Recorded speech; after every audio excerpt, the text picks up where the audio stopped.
Hello, welcome to our presentation. I am Vanessa and I will be introducing you to our case study. Today, we will be discussing methods to determine how consumers value service representatives in respect to their culture and gender. We have received customer data from separate regions on this topic and will perform various SPSS tests to analyze our data. When hiring sales representatives, factors to consider are the traits that make them most effective, which will affect the overall sales quota. Accordingly, we have set the aim and objectives of our studies as shown above. Our aim is to identify and evaluate suitable characteristics of employees in Asian and non-Asian countries. Furthermore, our objectives are to determine the importance of various customer expectations towards sales representatives' sales qualities, according to the customer's country of origin, specifically Asian and non-Asian countries. Next, our objective is to determine the relationship between customer race and their respective ideal working condition. Our first process is to perform a data cleaning process. In this stage, we will be correcting or removing corrupted data from our database. We begin this data cleaning process by correcting the typing error in country of origin responses, with the further assumption that Australia meaning Australia. Next up, we will relabel our data type for age from nominal to ordinal variables, number of people in family from nominal to ordinal variables, and overall satisfaction with the service from nominal to sales scaled variables. Lastly, we have counted our sample size as a total of 2,471 counts. However, we are aware of the error contained in our dataset through the attention test. In this attention test, respondents were supposed to click strongly disagree in order to suggest they were paying attention when completing the survey. Here, strongly disagree is represented by the number 1. Now, filtering out the responses in the data that does not contain number 1, we have found that only 1,830 responses out of 2,471 responses selected strongly disagree, meaning the other respondents were just clicking through without looking at the actual content of the survey.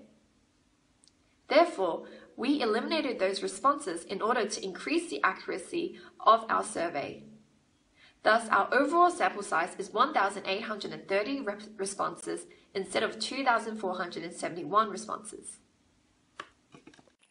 Thank you, Vanessa. My name is Sion Ho, and I will be running you through the general demographics that we have identified.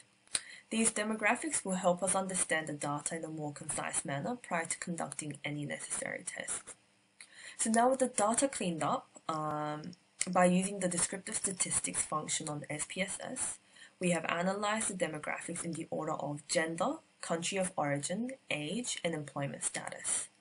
The results showed that there were relatively more male participants who participated in the survey, taking up 55.4% of the data, and the other 44.6%, as you can see in the pie chart, taken up by females.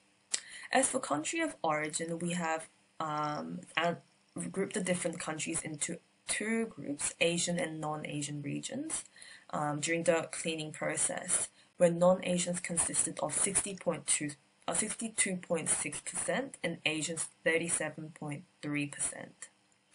As for age, it was divided into the groups of under 18s, 18s to 25, 26 to 40, 41 to 55, and 55 and over. The most occurring group was found to be, as you can see in the bar graph, amongst 18 to 25, which consisted of 84.2% of the participants. And the least occurring group was of the age over 55s, with only 13 participants. Lastly, as for the employment status, we have found that full-time students took up most of the data set with 936 participants, as well as 51.5% of the data. And second most occurring group was part-time workers with 25.1%. This goes quite hand in hand with the previous analysis with the age groups, because we did find out that most of the group and the surveys were done by age group 18 to 55. Hi, I'm Zoe. For question 1, I would like to find out whether the overall satisfaction will differ in 4 different scenarios. The 4 scenarios will be firstly, the service representative being an Asian, while the customer being a non-Asian. The second scenario will be both the service representative and customer are Asians. For the third scenarios, we'll be having a non-Asian service representative and an Asian customer. As for the last scenarios, we are having a non-Asian for both service representative and customers. The test we are going to run for this question is the one-way ANOVA test.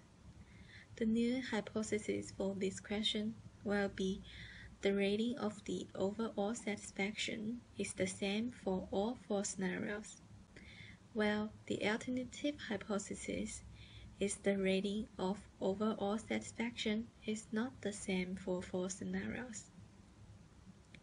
The reason to choose to run the one-way ANOVA for this question is that the one-way analysis of variance is used to determine whether there are any significant difference between the mean of 3 or more independent groups.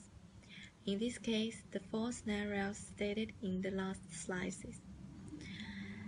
This technique can be used only for numerical data, so basically, we are comparing the 4 scenarios and their difference between the dependent variable, which is the overall satisfaction in our case.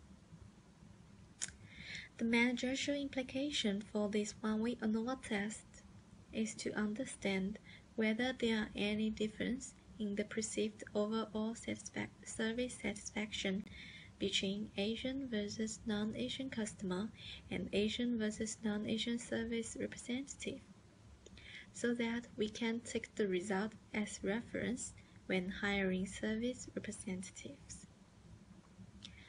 To explain this in more detail, take for example, if an Asian customer's satisfaction is higher if the services are provided by an Asian service representative. We should match our Asian customer with our Asian service representative. This can be done by directing our customer line to the respective service representative, such that we will be able to provide a better experience for the customer and hence increase the overall satisfaction. Thank you. Hi everyone, my name is Rebecca Chang. So for the second test, we'll be looking at how the service representative's attributes will affect the overall satisfaction of the service provided. We'll be using a multiple level regression test, which is also known as the multivariate regression test. So firstly, we'll define our H-null and also the alternate. For the H-null, it is defined as the beta for all services attributes equal to each other, and they are all equal to 0, while the alternate will be at least one of the betas is not equal to 0. So for our equation, as you can see, is formed by the dependent variable, which is the overall satisfaction, equals to the sum of the constant and all the independent variables, which are the service representative's attributes. So basically, we have 7 service attributes, which include rudeness, secondly, whether the service itself is personalized, thirdly, whether the service is having any personal human touch, fourth, whether the service representative, in short the SL, sounded happy, fifth, if the SL sounded attentive, and also whether the SL seemed insincere, and lastly, whether the SL seemed arrogant. So why are we using multiple regression test? By using a multivariate regression test, it allows us to show the strength of the relationship between the overall satisfaction and the service representative's attributes. It also shows how the dependent variable, in this case, the overall satisfaction, is affected by those independent variables. Furthermore, by using the standardized betas, we're able to compare the importance of the different independent variables. The higher the standardized beta, the more influential it will be to the equation. So for the manager implications for this regression test, we are firstly to gain insights to which service representatives' attributes are important towards the overall satisfaction of customers. And based on this result, we are hoping to give managers recommendations on determining the level of resources to be allocated to each service representative's attributes, hence to increase the overall satisfactions of the customers. Hi, I'm Li Qingyin. For question 3, we would like to find out what ways focus more on rules and regulations. The test we are going to use for this question is the independent t-test. The null hypothesis for this question will be there is no differences between the race and the importance of the rules and regulations. And for the alternative, it will be in opposite. That is, there is differences between the race and the importance of the rules and regulations. The reasons to choose to run the independent t-test for this question is that there are two groups that we have recruited from the country of origin. That is the Asian groups and also the non-Asian groups. As the two groups are independent from one another, this will allow us to compare between the mean rating of importance on rules and regulations of Asians and also the mean rating of importance on rules and regulations of non-Asians. If there is differences between race and rules and regulations, by observing the means of the two groups, we will understand which group's mean is nearer to the scale of 7, meaning that the group care more about the rules and regulations, or vice versa. This can actually help the managers to decide whether to set up more rules and regulations for the employees or not. Referring to the Uncertainty Avoidance Index, which measures the level of risk-taking on uncertainty and ambiguity among members from different cultures, managers can use the mean and the group's rating to determine the level of reliance on rules and regulations to be accepted for its employees in different cultures. Managers can use the mean and the group's rating to determine the level of reliance of rules and regulations to be accepted for the employees in different cultures. For example, if the mean shows a high uncertainty avoidance index, that means employees usually work more effectively with more rules and regulations, and the company is recommended to set up more rules and regulations. And if the means shows a low uncertainty avoidance index, it indicates that employees will be best performed with given more freedom and flexibility, and therefore less rules and regulations should be set up for the employees that have low uncertainty avoidance level. In short, by studying and understanding the uncertainty avoidance theory as well as the result of the test, it will help the managers be more prepared to manage in an international setting and impose suitable strategies for managing the employees' performance in both Asian group and also the non-Asian group. Hi, I'm Kathy Wen. Our group will use an independent t-test for the fourth question, which is there a relationship between the country of origin and the statement hierarchy of very importance in a social or corporate structure?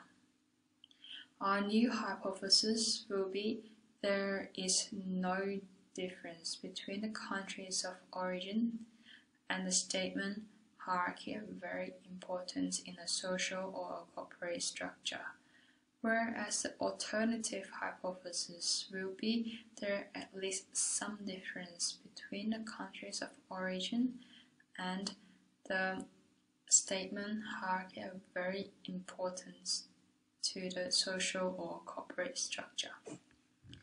We use an independent t-test is because we want to see if there is a relationship between the two groups in one question. The group variables is the countries of origins. They are divided into two groups, including Asian and non-Asian group. It is a nominal variables, whereas the testing variable will be the ratings on the importance of the hierarchies in a social or corporate structure. This is a scale variable.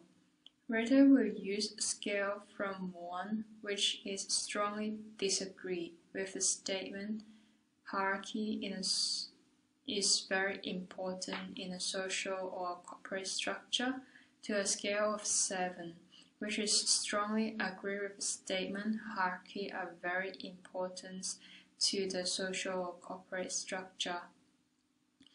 We are using the mean rating for the Asian group and the mean rating for the non-Asian group from a data set to test for our new and alternative hypothesis.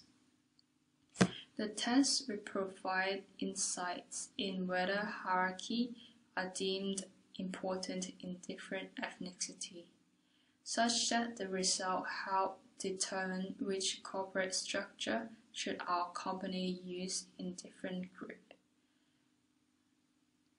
especially Asian and non-Asian countries. For example, if the result shows that there at least some difference between Asian and non-Asian group on the ratings of the importance of hierarchy in social or corporate structure, this means that we should apply different organization structure in different regions.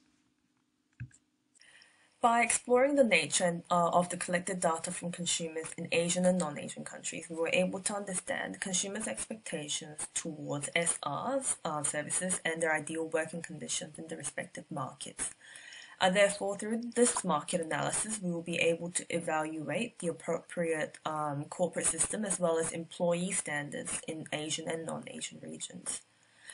Based on our results, we hope to identify whether cultural differences affect overall satisfaction and perceived SR attributes, and if so, to what extent. This will also help managers in hiring decisions and business strategies when expanding into Asian and non-Asian countries.